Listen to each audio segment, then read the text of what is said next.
In this lesson, I'm going to tell you about marginalia, what it is, what it's for, how it can help you in your journaling process. I'd never heard this term before, but I've used it practically my whole life. I learned about it when I was doing research for my dissertation, and basically what it means is making notes in the margins and around pages in books or in journals, magazines, anywhere that you are doing some reading to help you make some connections and to help understand what you've read. A lot of kids are doing it in school now to help them make connections to what they're reading as well. There are a lot of famous people that have used marginalia as writers, like Poe, Melville, Newton, John Adams, Mark Twain, and Voltaire. So you get to be one of the lucky few among those. So for me, basically what it means is I'm going to be looking at this passage, or this is a page out of a book. It's actually called The Book of Patience by Courtney Ackerman. It's 250 ways to be a more patient you, which of course we could all use, right? So I just chose one page at random. I don't usually rip out pages, but I thought it'd be easier for the video. So as I go through a book or page, I just look through to see what's important to me and what kind of brings out some important connections to my own life. And so I'm just going to read a little bit of this out loud, but the basic thing is that you could do this with anything that you read. So the title of this page was Show Yourself Some Gratitude. Showing gratitude to others is a social courtesy that's often impressed upon you in childhood. It's great to show your gratitude to others, but sometimes you may forget a vital component of gratitude, giving yourself gratitude. While self-gratitude inspires a greater capacity for love and generosity, it also sparks self-patience. When you thank yourself for the good and kind things you've done, you give yourself more space to wait, to be centered, and to be patient. To try giving yourself some gratitude, list the good things you have done for yourself today. This can include things like cleaning yourself, like taking a shower, nourishing your body, like eating a good meal, and taking time to relax, like reading a book. Thank yourself for each act of self-gratitude today and accept the renewed feelings of patience for yourself. So I apologize that I read that to you, but I thought reading it out loud also is helpful to me to just kind of go through and realize what are the main things to point out. So I'm going to be talking later about gratitude and just how important it is.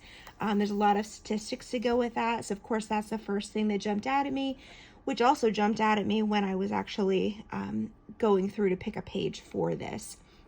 So gratitude, you'll find there are tons of journals about that, and we'll talk about that later.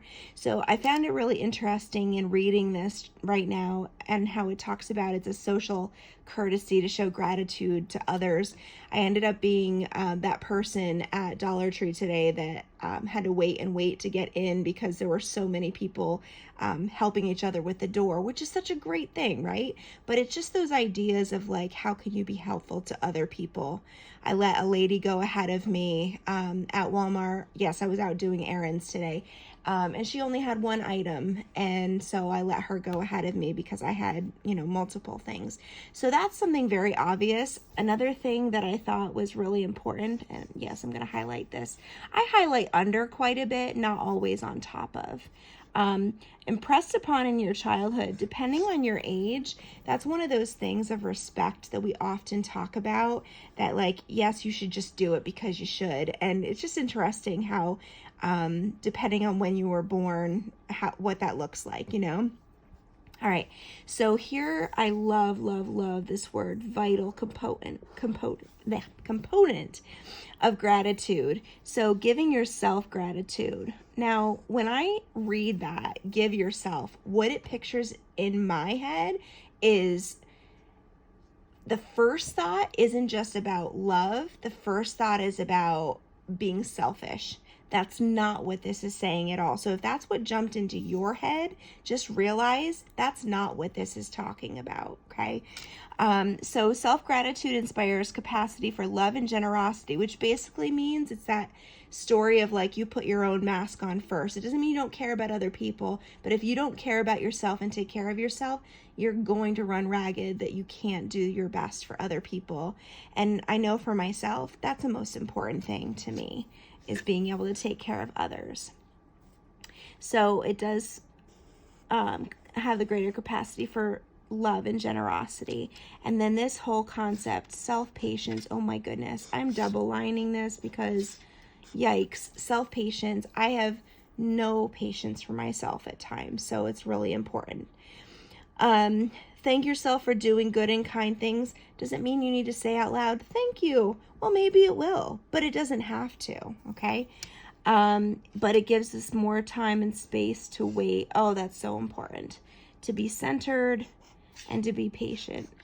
I'm not trying to say that this is all woo-woo, get in touch with your feelings or anything like that, but it's a lot about how are we taking care of ourselves so that we can do the things that we need to do, okay? So I like how they listed a couple things. I thought it was really funny because like I grew up in a family where we take really fast showers because it's like, you know, lots of people in the family, you don't want to run out of heat. So taking a shower, yeah, that's cool. Nourishing your body. I like to hand make certain things, like for my breakfast. I make these like protein balls, which are phenomenal. So when I eat them, I think of all the good things that are in there. So nourishing your body. I'm also thinking, you know, your body, a big part of that is your mind. And so what does that look like? And then take time to relax and read a good book. My mom is horrible at relaxing. She tells me she isn't, but I can tell you she is. And so it's really important to make sure that you're taking some of that time, again, so that you can help other people. All right, so that's my highlighting in there. And so I'm going to go back through it. So yeah, I read it out loud, and then I went through and highlighted, and now I'm going to go through and do some writing in it. And usually I do one step further beyond this and put these notes into something else. And so, yeah, I do a lot with one little page. It doesn't mean you have to, but this could be part of a journal process that you do. So it's just something important to think about. So here's some things. I'm going to talk later about childhood, but childhood, that is so important to me. Just thinking through all of those connections. So I'm just going to write a quick note here about connections. And you're going to hear me say, this is one of my favorite words ever, is hindsight.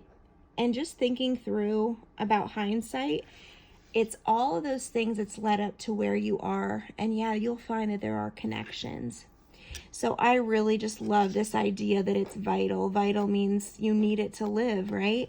And so vital is having gratitude for yourself. So I'm going to call that self-care. Again, I'll talk about this later in another video as well. Okay, so that's that. Capacity for love and generosity. I want to make kind of like a little note here that just basically says that self-care leads to caring for others. Your notes do not need to be pretty, but it's what works for me. All right, so it also talks about patience. Man, I'm writing this huge. Patience is one of those things I am really in short supply of sometimes. And so giving myself gratitude maybe means giving myself more patience. Up here where it says nourishing your body, I'm going to put mind, because, oh, here comes my cat. So thinking through about your mind and how important that is as part of your body.